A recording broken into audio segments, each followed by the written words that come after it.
Debemos de reconocer que muchas personas están muriendo y o fallecerán a causa del coronavirus.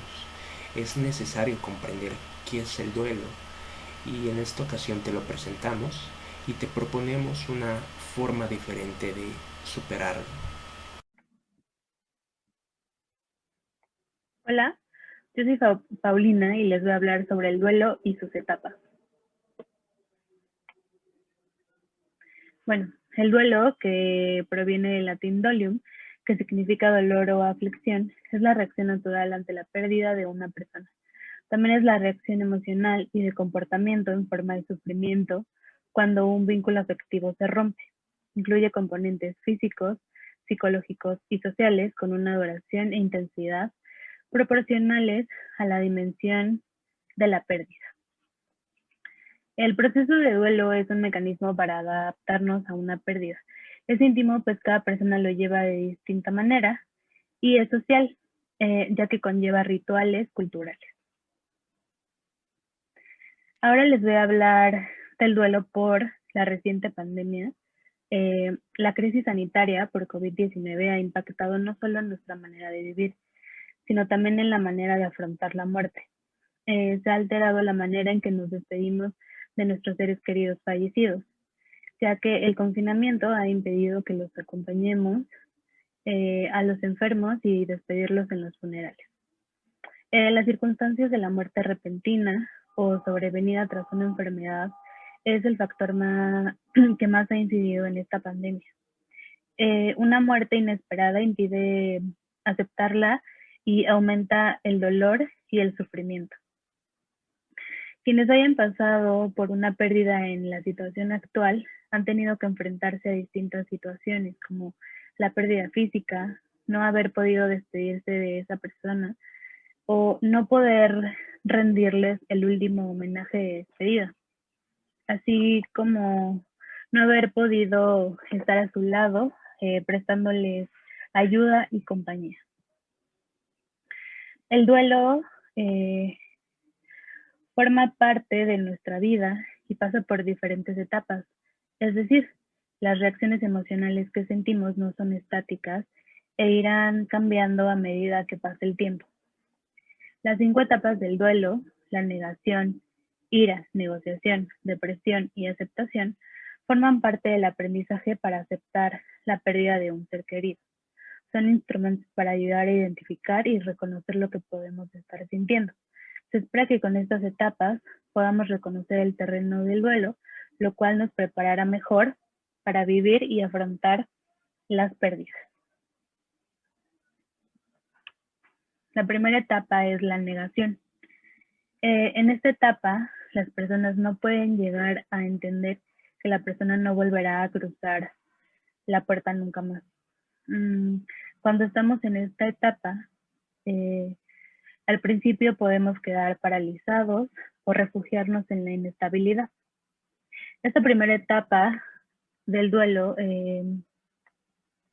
nos ayuda a sobrevivir la pérdida. En ella, el mundo se está tornando oscuro y opresivo. Estamos convencidos y negamos los hechos. La negación y la conmoción nos ayudan a afrontar la situación y a sobrevivir, así como a dosificar el dolor de la pérdida. La negación a menudo se concreta en cuestionamiento de nuestra realidad. Nos hacemos preguntas como, ¿es cierto? ¿Ha pasado esto realmente? ¿Es verdad que ya no está? Es similar a no poderse quitar a alguien de la cabeza. La cuestión no es olvidar, sino aprender a vivir con la pérdida. Conforme se va aceptando la realidad de la pérdida y comenzamos a hacernos preguntas, se está iniciando sin saber el proceso de curación. Nos estamos haciendo más fuertes y la negación está empezando a remitir. Conforme avanzamos, comienza a aflorar todos los sentimientos que estábamos negando. La siguiente etapa es la ira. En esta etapa se manifiesta de muchas formas. Puede enojarnos que le haya pasado algo malo a alguien que significaba tanto para nosotros, pero sobre todo uno puede estar enfadado por encontrarse en una situación que no esperaba, merecía o ni siquiera deseaba. La ira es una etapa necesaria del proceso curativo. Se tiene que estar dispuesto a sentir la ira, aunque pueda parecer infinita. Hay muchas otras emociones bajo la ira y también se irán abordando a su debido tiempo. Pero la ira es la emoción con la que estamos más habituados a tratar, pues la elegimos para evitar los sentimientos más hondos hasta estar preparados para enfrentarlos. Puede parecer absorbente, pero mientras no te consuma durante un largo periodo, forma parte de tu repertorio emocional. La ira es meramente otra indicación de la intensidad del amor y significa que estamos progresando, que estamos permitiéndonos sentir lo que antes era demasiado insoportable para dejarlo aflorar. La ira afirma que podemos sentir y que hemos amado y que hemos perdido. La ira es la emoción más inmediata, pero conforme se aborda, se descubren otros sentimientos ocultos. La siguiente es la negociación. En esta etapa, después de la pérdida, la negociación puede adoptar la forma de una tregua temporal. Nos hacemos preguntas como, ¿podré despertar y descubrir que esto ha sido una pesadilla? La negación a menudo va acompañada de culpa. Los ojalá nos inducen a criticar y a cuestionar lo que creemos que pudimos haber hecho de otra forma. La negación puede permitir a la mente pasar de un estado de pérdida a otro. Puede ser una estación intermedia que procura a nuestra psique el tiempo que necesita para adaptarse. Nos permite creer que podemos restaurar el orden en el caos que nos rodea. La negación cambia con el tiempo. Cuando atravesamos la etapa de la negociación, la mente modifica los acontecimientos pasados mientras explora todo lo que se podría haber hecho. Lamentablemente, la mente siempre llega a la misma conclusión. La trágica realidad es que el ser querido se ha ido realmente. La que sigue es la depresión. Como el duelo es un proceso de curación, la depresión es uno de los muchos pasos necesarios que hay que superar para conseguirla. Debemos aceptar la tristeza como un paso apropiado y natural de la pérdida, pero no debemos permitir que una depresión descontrolada y permanente merme nuestra calidad de vida. Por muy difícil que sea de aceptar, la depresión posee elementos que pueden ser útiles en el duelo, pues nos obliga a ir más lentos y nos permite a evaluar de forma real la pérdida. Nos obliga a reconstruirnos de nuevo desde la nada, limpia el camino para crecer.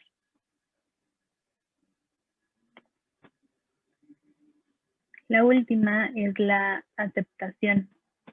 En esta etapa se acepta la realidad de que nuestro ser querido se ha ido físicamente y se reconoce que dicha realidad es la realidad permanente.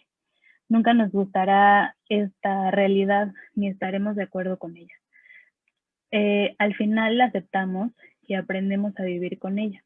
A medida que nos curamos, aprendemos quiénes somos y quién era nuestro ser querido en vida, y a medida que volvamos a empezar a vivir y disfrutar de la vida. Muchas veces pensamos que al hacerlo estamos traicionando a nuestro ser querido. Nunca podremos reemplazar lo que se ha perdido, pero podemos establecer nuevos contactos, nuevas relaciones importantes, nuevas interdependencias. En lugar de negar nuestros sentimientos, escuchemos nuestras necesidades, empecemos a vivir de nuevo, pero no podremos hacerlo hasta que no le hayamos dedicado el tiempo correspondiente al duelo.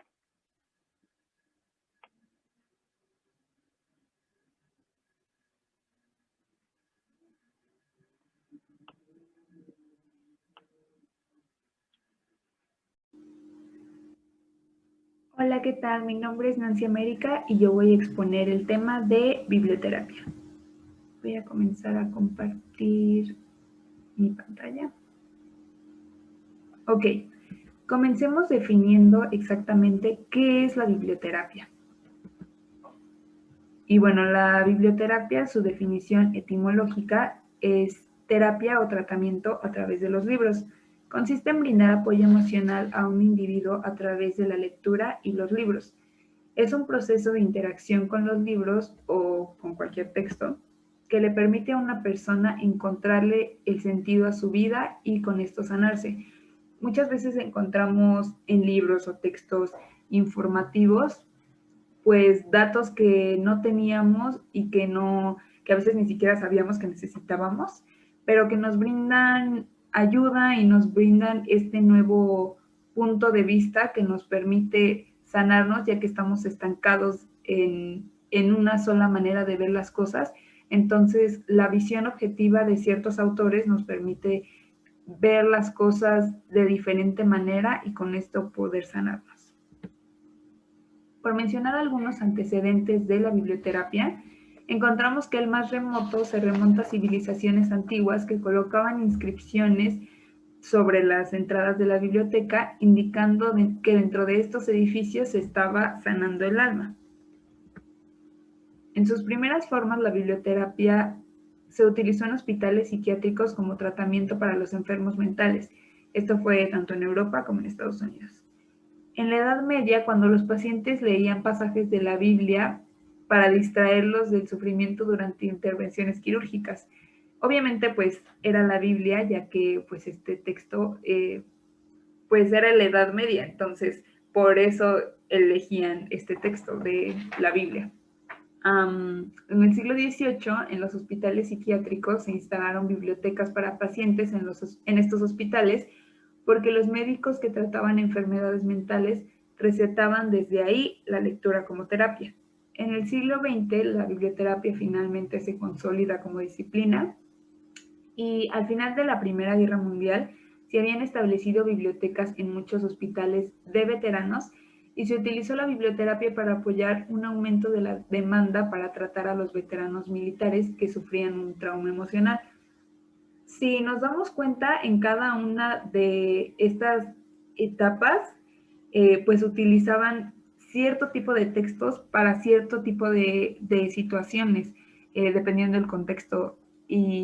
Pero si nos podemos a pensar en la actualidad, la cantidad de información que tenemos gracias a la globalización, cuántos textos, la facilidad para encontrarnos y, y pues el contexto bastante peculiar en el que nos encontramos en este momento. Entonces, pongámonos a pensar cuáles son las ventajas que nos trae la biblioterapia en la actualidad. Bueno, voy a mencionar algunas que son, por ejemplo, que permite que el paciente identifique sus pensamientos y sentimientos. Como mencionaba en un texto informativo en un informativo se brinda la información, como mencionaba, algunos datos que hacen que el autor especifica muchísimo mejor que nosotros cuáles son los pensamientos o cuáles son los síntomas. Entonces, podemos ser más específicos gracias a algunos textos. Y en cuanto, por ejemplo, a un texto narrativo, no sé, podemos encontrarnos con diferentes situaciones con las que nos podemos sentir identificados y a partir de ahí, pues mencionarlo. Nos dan los datos, nos dan las palabras, nos dan los conceptos más específicos para que podamos expresar qué es lo que pensamos y qué es lo que sentimos como pacientes. Permite establecer los planes de acción, así como especifica qué es lo que se piensa y qué es lo que se siente. También los libros nos permiten enfocarnos y verlo desde otro punto de vista y saber qué es lo que se tiene que hacer en cierta situación. Con esto nos referimos a que está basado en las respuestas a las preguntas ¿qué pienso? ¿Qué siento? ¿Qué haré? ¿Cómo lo haré? ¿Y cuándo lo haré? La lectura nos brinda ventajas tanto al paciente como al terapeuta. Como mencionaba aquí atrás, aquí, permite que el paciente identifique sus pensamientos y sentimientos. Esto es una ventaja evidentemente para el paciente, pero también lo es para el terapeuta.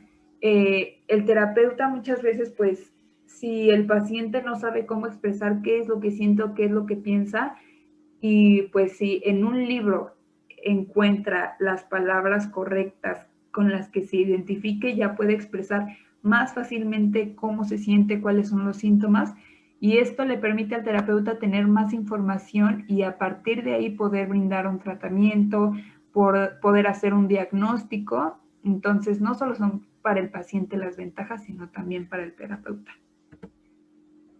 Recordemos que los libros no solo nos sirven para entretener, pueden ser una herramienta de curación.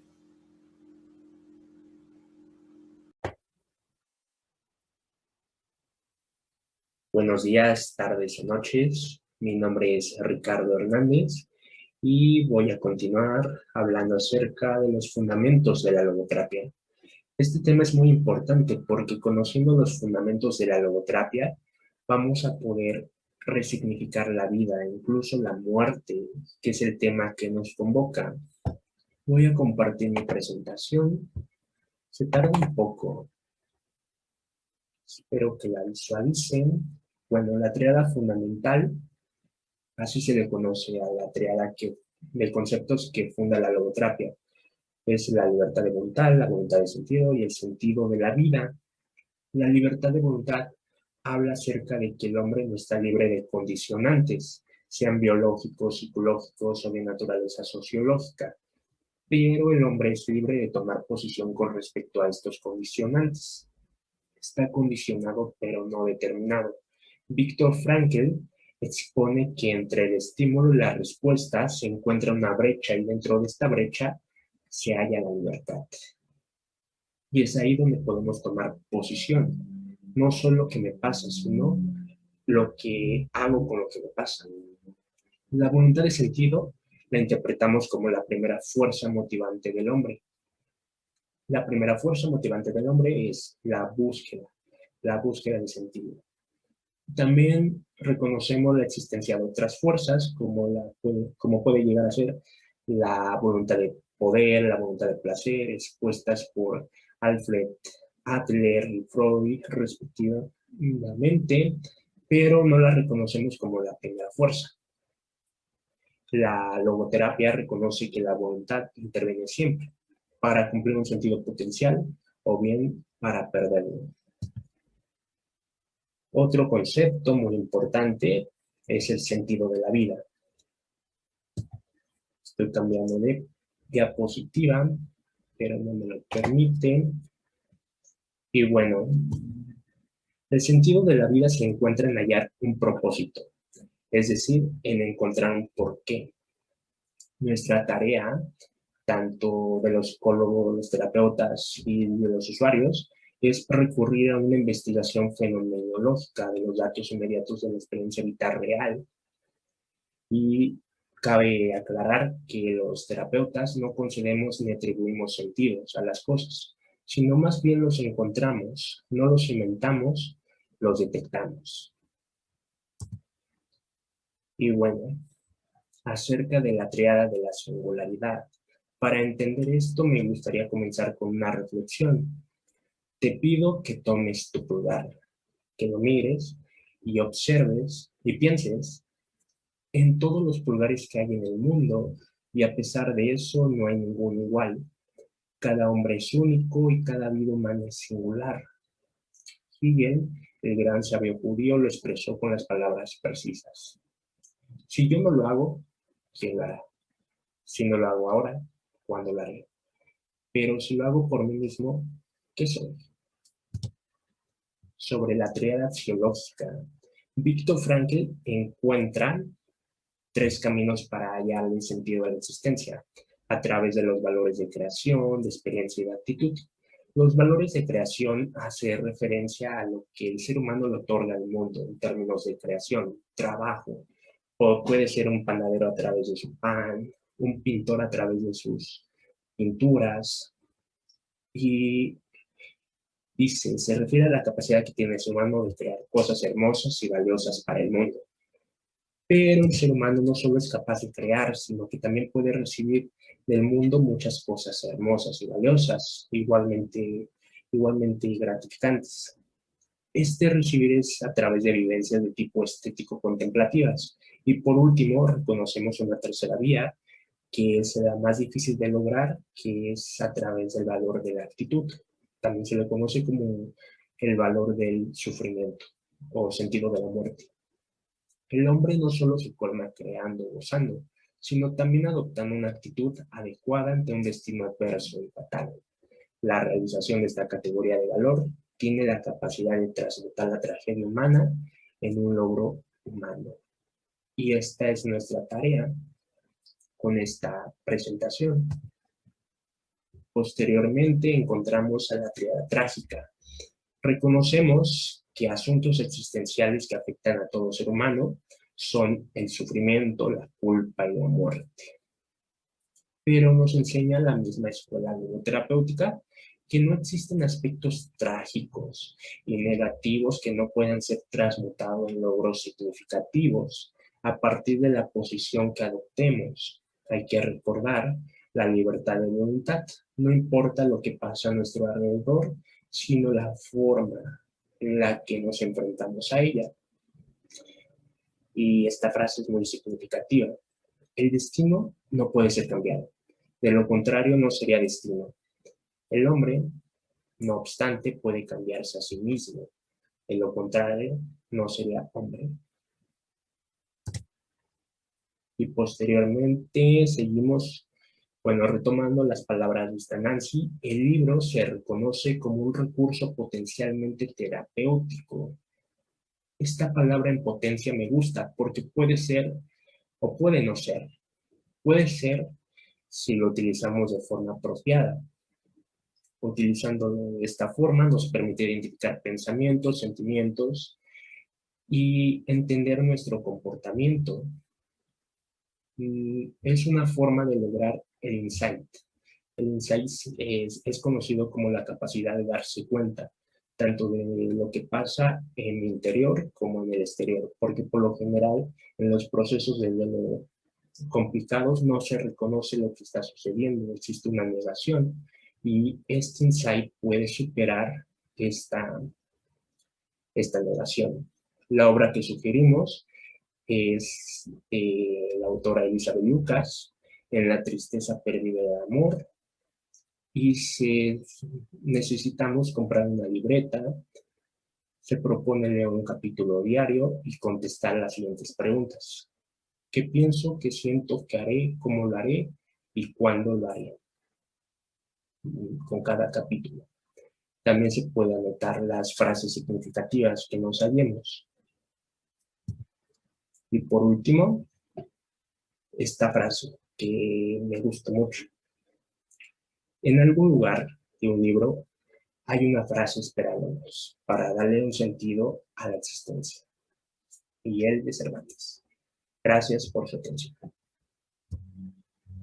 Ay.